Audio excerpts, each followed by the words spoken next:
Hi everyone, welcome to Blossom Ridge Farm, where the fruit of the Spirit is love, joy, peace, patience, kindness, goodness, faithfulness, gentleness, and self-control. At least we try. Anyway, today I am explaining a painting project that I'm going to be doing, hopefully shortly. But before I get started, I want to show you a previous project.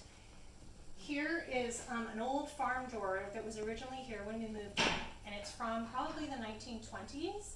Now it looks a lot different now, but previously it had chipped paint, it had drip marks, it had little dents here and there and everywhere. But I really liked the door. I just loved the style of the door. So I thought, okay, I'm going to keep this door, but I need to do something to it. So then I thought, oh, it needs to have the distressed look, and then it'll just blend in perfectly. So I got this really cool chalk paint, and let me tell you about chalk paint. It is wonderful. It's my favorite paint now. I don't know what the color is, unfortunately, so I'll have to get back on the color. But I had a lot of fun with this, and basically I sprayed the door with a brown spray paint, really simple, gave it a couple coats. Then I came with my chalk paint, and just a bristle brush, nothing special. And basically I followed the lines, going across, going down like this, and you can see there's kind of crisscross thatching, maybe up at the corners a little bit. And then naturally you're going to see some wear on doors anyway, along the cracks and the edges. So I tried to leave some of that wear, and you can also come back in with some sandpaper and just sand along the edges. Anyway, this was my first stab at doing this. So I was super excited about it, and I thought it turned out really well. Then just for fun, I decided to leave some of the previous paint on the doorknob there. But it really irks my kids. They don't like it. But I just did it for fun. My other door has a happy face on it. Anyway, I'm going to move on and show you one other thing that I did. And then we're going to do a new project today, which is a Mini-Hutch. And I'm going to start and do the whole painting project with you hopefully watching. And I'm really going to hope that it turns out. Hi again. Now I'm in a different room in the cabin here, and this cool piece of furniture is called a whatnot. I know, it's a weird name, but it's called a whatnot. And it fits right in the corner, so it's really a space saver. Anyway, I did the fun distressing technique on this whatnot, and it turned out, I really liked how it turned out. We put some books on there and everything. So this was a fun project. I later regretted that I didn't film any of it. So I'm trying not to make the mistake again. Moving over to this side, this was another little table. It was kind of trashed when we got here and stuff, but I liked it. I just liked the shape of it and the legs and everything like that. So I thought, distress. I'm going to make it a distressed table. So that turned out a lot of fun too.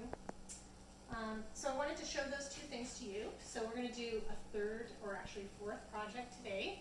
And hopefully, like I said, it'll turn out. So I'm going to move outside and get myself set up, and then you can watch me experiment. Okay, so I'm outside right now, and this is my Mini-Hutch. However, my Mini-Hutch looks a little strange. That's because it's upside down.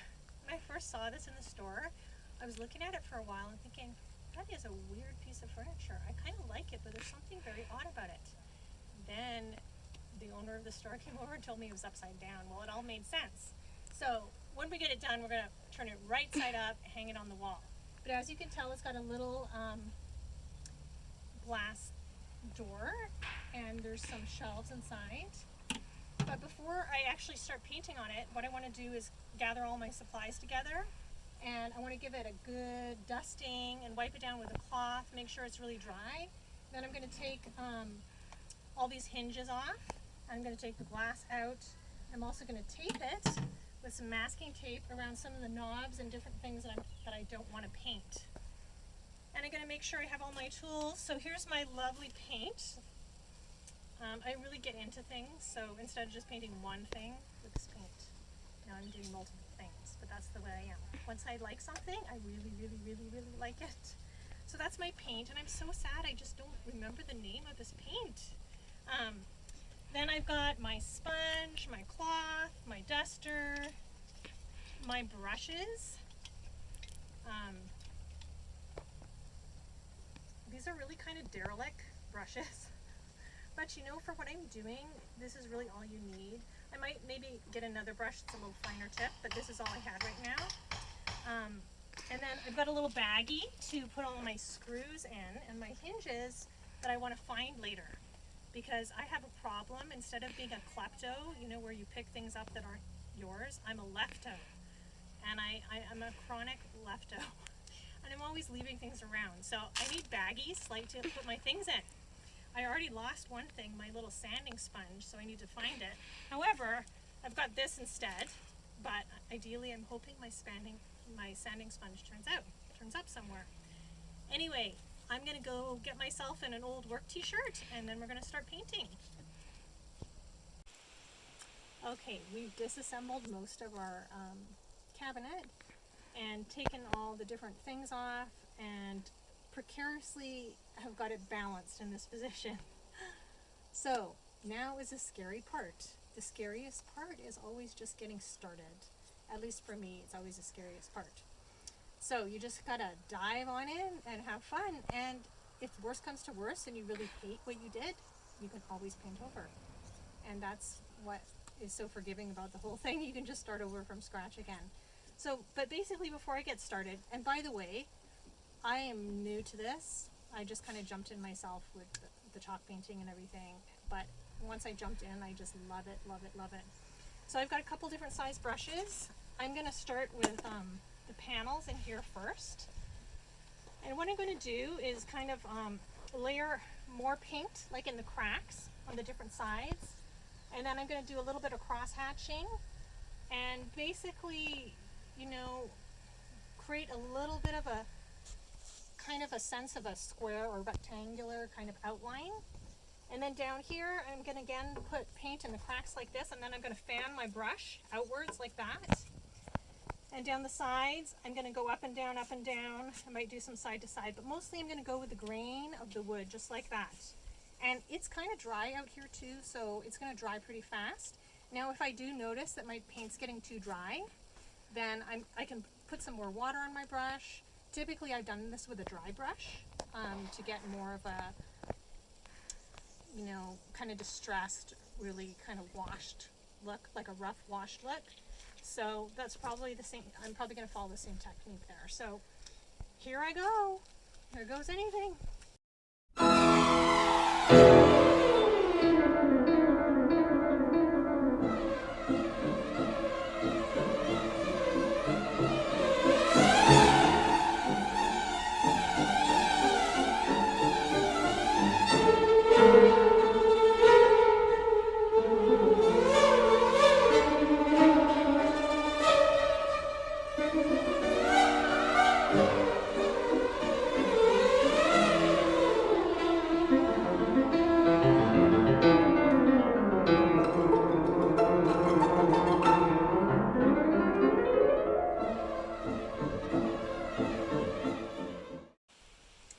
I've kind of finished doing the inside. I decided to do it a little bit more solid than I'm going to do the outside here. It's got a little bit of a streak, but not a lot.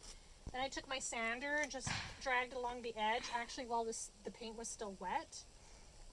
So if I want a rougher, kind of more washed kind of look, then I'm going to go more with a drier brush. So I did a little more wet inside, but on the outsides I'm going to do a little bit more dry, and then might do some crisscrossing or thatching just on the corner edges. It kind of looks pretty.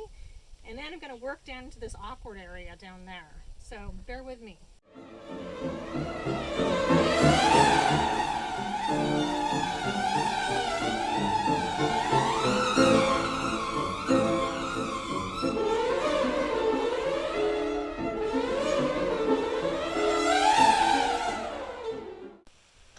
Okay, so I stood back. It's always good to stand back and just take a look.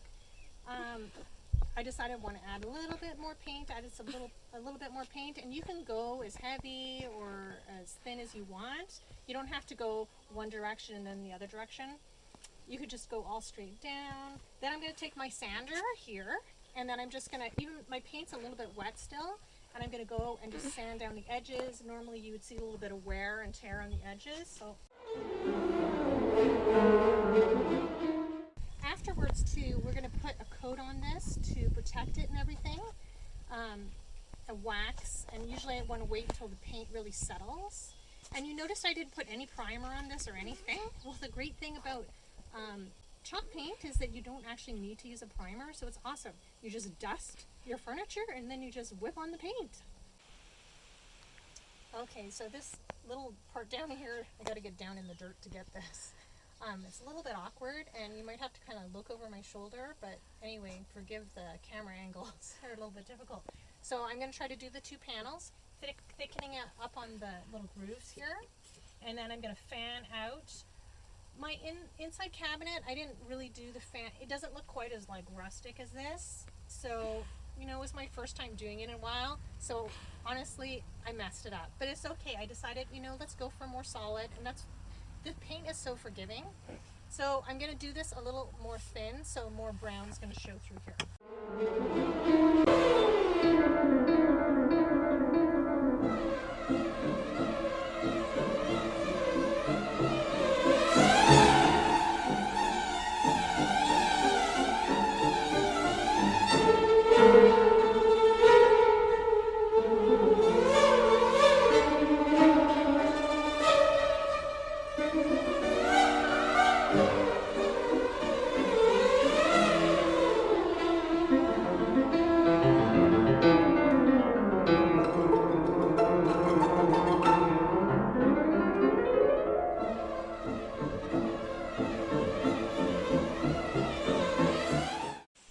Okay, so I'm coming now down to smaller details, all these little fun little squares at the top, and wondering in my brain what I want them to look like.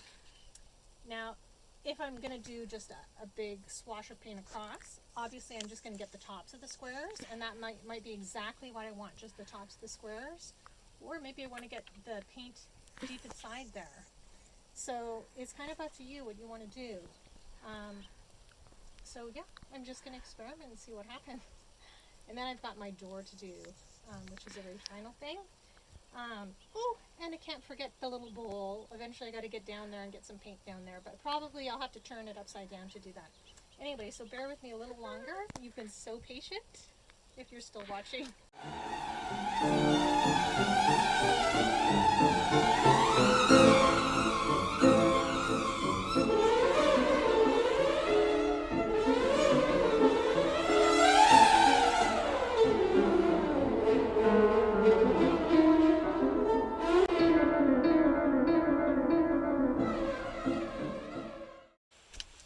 Okay, so I'm going to do the back of my door, and we're almost getting done here. We finished the top, so basically I'm not going to, because this is the back of the door, I'm not going to worry about it too much.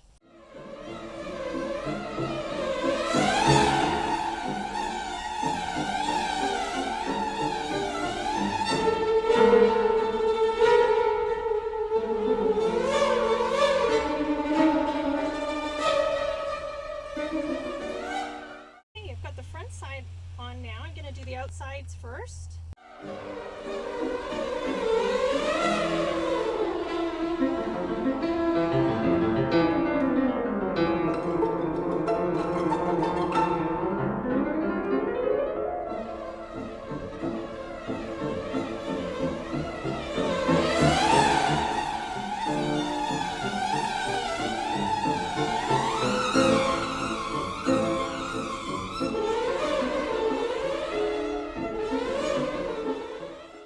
Okay, I think that I'm pretty satisfied with this, and I'm gonna fix up the bottom, get rid of my bowl, and hopefully it's not painted on too much, and then eventually I'll get back to you and we can see the final product up on the wall.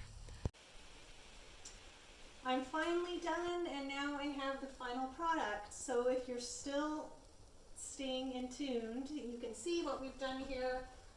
It looks really cute. I'm really pleased with it. That's the door. It's got some glass inside. And I hope you've enjoyed this video. I hope it's encouraged you to get out and paint. I'm certainly not an expert at all. I just started doing this, you know, a few months ago, and I'm having a lot of fun. And my motto is, you know, whatever thy hand finds minds to do, do it with all thy might. Right straight from the Bible. Anyway, hope you join us another time for a video. Thank you so much for watching.